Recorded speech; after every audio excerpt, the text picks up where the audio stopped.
Glory to you, O Lord. A man named John was sent from God. He came for testimony to testify to the light, so that all might believe through him.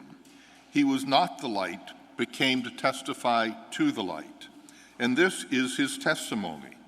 When the Jews from Jerusalem sent priests and Levites to him to ask, "Who are you?" he admitted and did not deny it, "I am not the Christ." So they asked him, "Who are you then? Are you Elijah?" And he said, "I am not." "Are you the prophet?" And he replied, "No." So they said to them, "Who are you? That we may give an answer to those who sent us. What do you have to say for yourself?"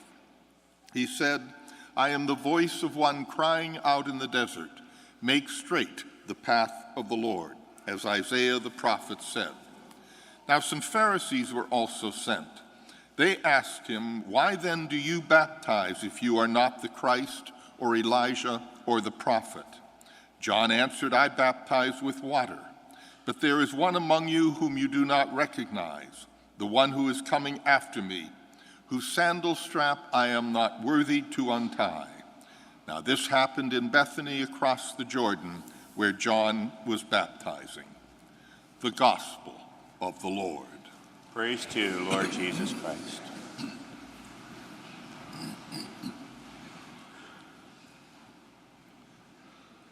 Let's go back for a minute, a little over 100 years. It's 1906 and St. Patrick's Church has just been dedicated. The parishioners all live in this neighborhood called the First Ward. 95% of them are Irish immigrants or second-generation Irish immigrants, and they were people who were relatively poor. Most of the men worked on the ore boats. They earned an average of $6 a week. And so they left home early Monday morning and they didn't come back until late Friday evening. Many of the women worked as domestic servants in the homes over on West 6th through West 10th Street. There were 495 students in St. Patrick's School, though there were only 450 families in the parish, way less than half of what we have today. But in those days, they had huge families. It would be nothing for a family to have 5, 8, 10 children, and they struggled to provide for them.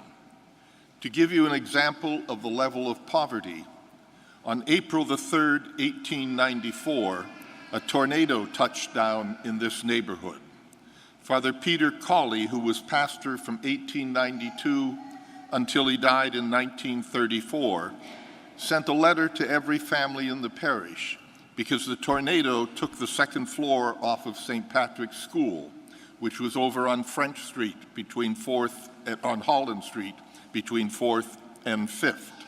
And he levied an assessment on every family in the parish that he would have the funds to rebuild the school. And the assessment was 10 cents.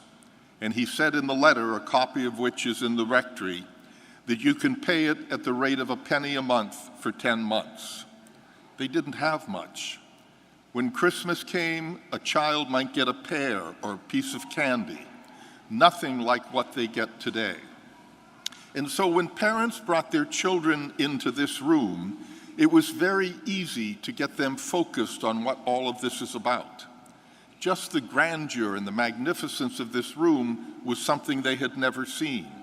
To hear that pipe organ and to watch the actions that portray here, it was very easy to get them focused. Now fast forward 100 years. You bring your children into this room, and there are 10,000 things out there that are drawing their attention away from it. We try to focus on it, and they don't do it.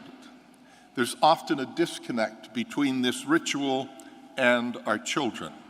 And so one by one, we watch them drifting away, and they're not coming back.